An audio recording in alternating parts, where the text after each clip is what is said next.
The following is a production of Neural Network Media and is completely AI generated. It is intended for entertainment and educational purposes only. If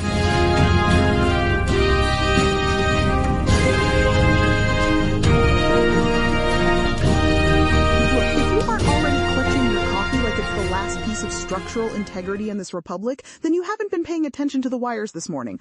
I am caffeinated, I am vibrating with righteous indignation, and I am telling you, we have a significant, action-packed show for you today from the Panopticon. It's giving The Empire Strikes Back, but the budget was cut and the script was written by a 4chan board that achieves sentience. Honestly, Julian, my screen time is already at 9 hours and it's not even noon because Minneapolis is currently a 5-alarm fire on every platform. It is absurd. Welcome back to the Neural Left, folks. It is Thursday, January 29th, 2026. Yesterday, we were talking about Senate Democrats finally finding their backbone to threaten a DHS shutdown over federal violence, and today, the bill has come due. No, literally. Yesterday was the F around, and today is the find out portion of the program. We're looking at a literal assassination attempt on a congresswoman, the FBI raiding a Georgia election hub like it's 2020 all over again, and Keir Starmer basically ghosting the U.S. to go on a date with Xi Jinping. The UK is checking into the Heartbreak Hotel of international diplomacy. But look, before we dive into the wreckage, we have to talk about the blood on the ground in Minneapolis. Maya, you've been tracking the digital footprint of Operation Metro Surge all night.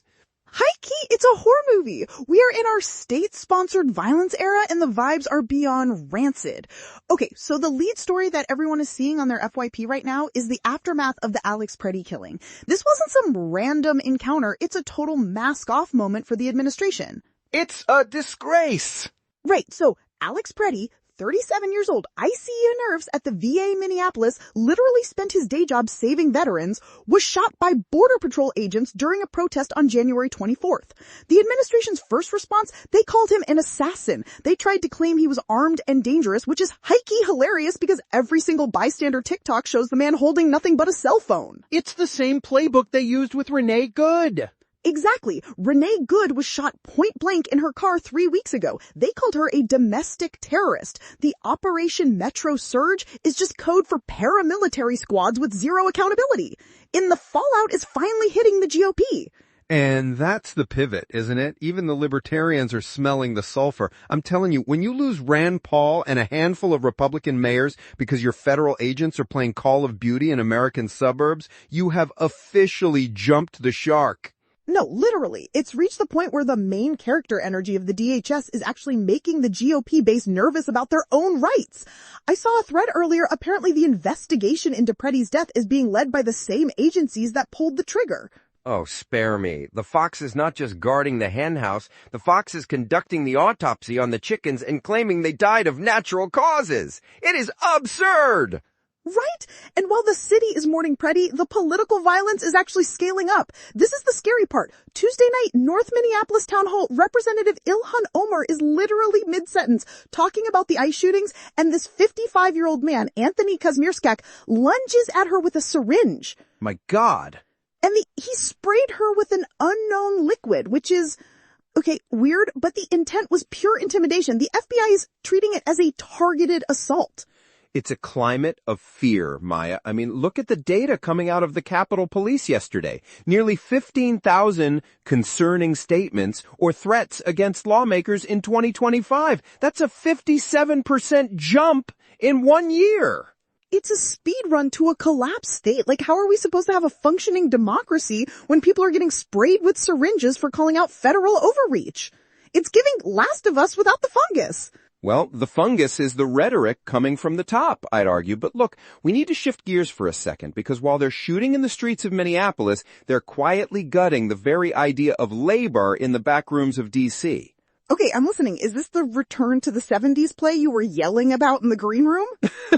It's worse than the 70s. It's the pre-New Deal era. Listen to this. Lori Chavez DeRemer over at the Department of Labor is finalizing a rule to strip wage protections from home care workers. We're talking about 3.7 million people, mostly women of color, who provide essential health services. Wait, how do you even justify that? Oh, they're using the companionship exemption. They're reclassifying professional healthcare aides as companions, basically saying they're no different than a neighbor's kid coming over to watch your TV and eat your snacks. It's a way to bypass minimum wage and overtime laws entirely. That is high-key disgusting. It's like they want to turn the entire working class into casual labor so they can stop paying for things like, I don't know, survival? Exactly. And this is happening as right as the census data shows the U.S. population growth is in a historic nosedive. We're deporting the workforce we have, and we're making the jobs for the people who stay literally unlivable. It's a suicide pact for the economy. It's a flop era for the entire concept of a social safety net. Like, imagine being an ICU nurse like Alex Preddy and seeing the government treat your profession like a hobby. My thing is, it's all about leverage. If you make people precarious, they're easier to control. Look at New York right now. They're warehousing homeless families in hotels because the federal housing and nutrition cuts are starting to bite. We're creating a permanent underclass that has zero legal standing and zero economic floor. Okay, but let's talk about the people trying to stop the bleeding, because I need a hit of hopium before I throw my phone into the East River.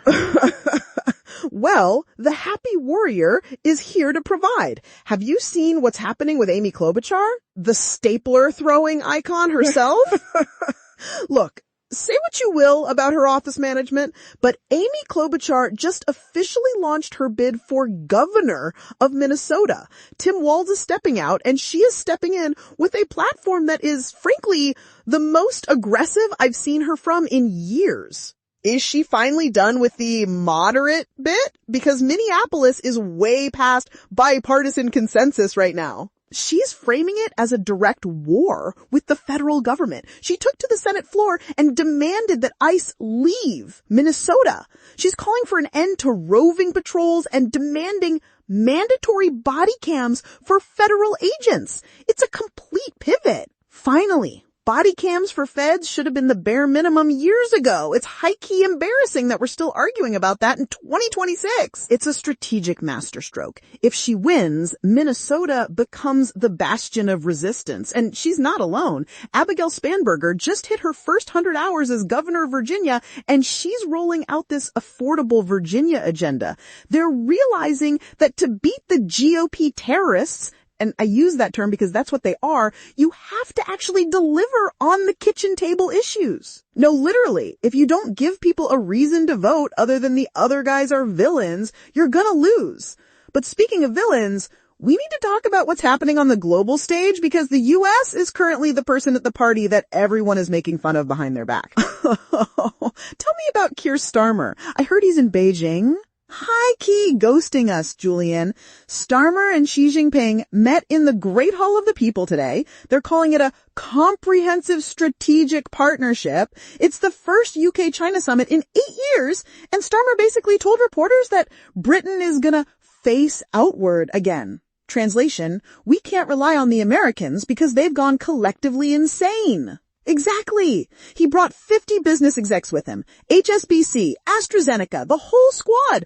While the U.S. is in our isolationist America First tantrum, the rest of the world is just moving on. They're building a post-American reality because they can't wait for us to fix our main character syndrome. It's pragmatic. It's what I would have advised him to do. If you're the UK and you're watching the US Border Patrol shoot nurses and the FBI raid local election offices, you start looking for other partners. It's survival. Speaking of survival, we need to talk about labor again, but specifically the labor that makes this show possible. You're right. Look, we talk a lot about systems on this show, but we need to talk about labor.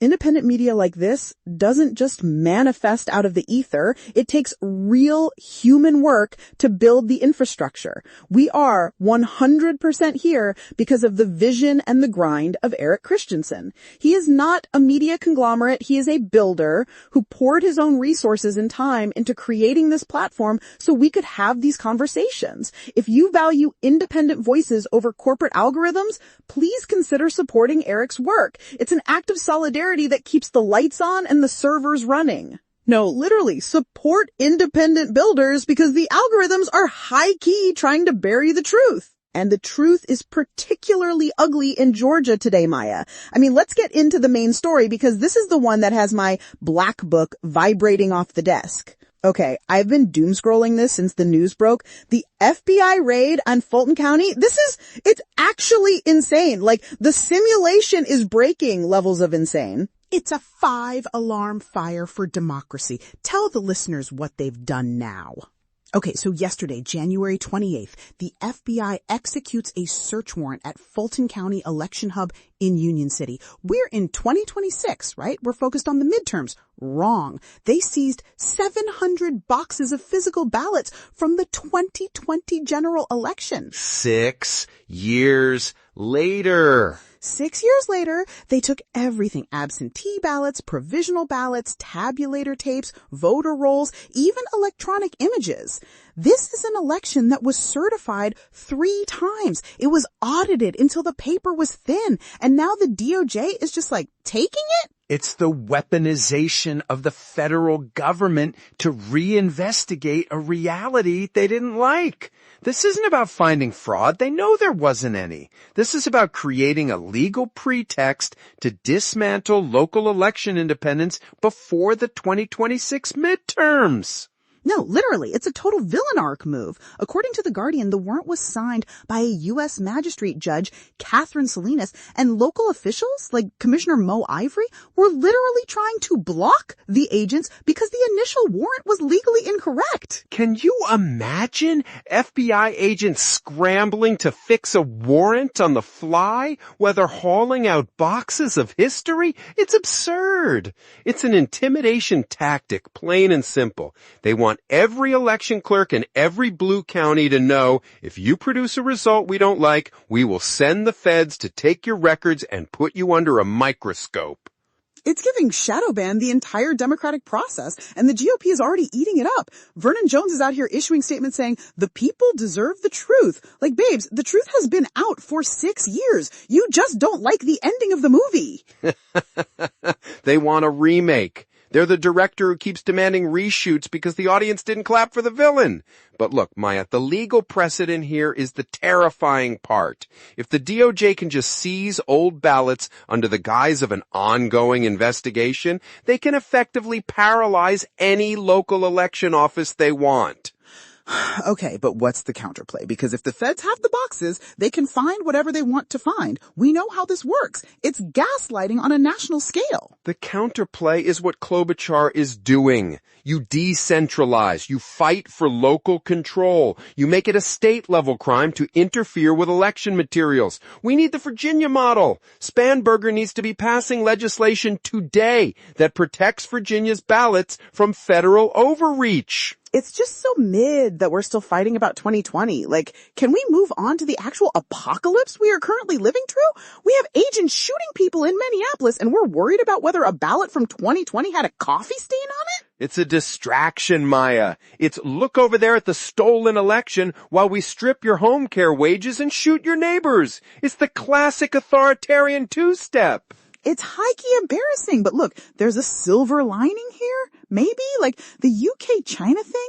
Does that mean the US is losing its grip? Because maybe we need a post-American era if this is how we're going to act. Careful what you wish for, Maya. A post-American era usually means a lot of smaller, meaner powers fighting over the scraps. But I will say this, Maya. Watching Keir Starmer walk through Beijing while the U.S. DOJ is rummaging through boxes in Union City, it's a vivid image of a declining empire. No, literally, it's giving the popular girl in school just got suspended and everyone realized they liked the quiet kid better anyway. Well, let's hope the quiet kids, the Klobuchars and the Spanbergers, are ready to take the lead because the popular kids in D.C. have clearly lost the plot. Bet. They're in their flop era and the rest of us are just trying to survive the season finale. Look, we're going to be tracking this Georgia raid all week. If they start recounting those ballots behind closed doors, we're going to have a full-blown constitutional crisis on our hands by Monday. I'll keep the live threads open. My screen time is about to hit 16 hours. Hit the oxygen, Maya. We've got a long road to 2026. No, literally. Okay, guys, stay safe out there. Don't let the feds take your vibe or your ballots. We'll be here screaming into the void so you don't have to. Keep the faith, keep your head on a swivel, and for God's sake, support independent media. This has been the Neural Left for January 29th, 2026. It's a wrap. Goodbye, America.